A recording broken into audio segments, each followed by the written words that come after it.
Автоматизація звука Р в словосполученнях.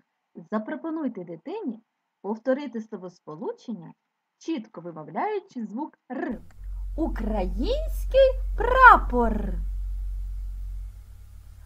Чорна смородина. Рожевий олеандр.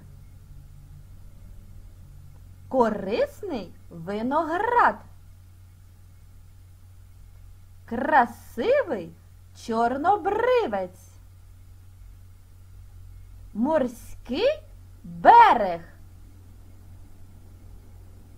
Червоний рак.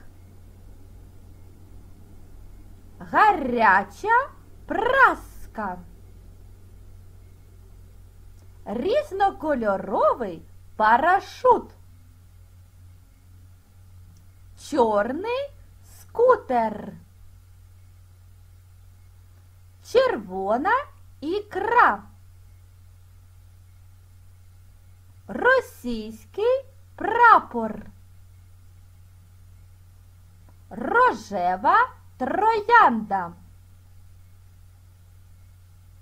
Круглі сирники. Дерев'яна черепаха.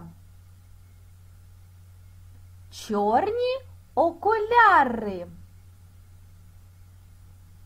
Червоний гранат. Корисна черешня.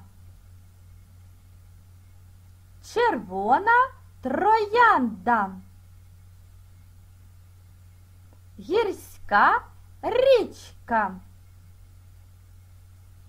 Червона черешня.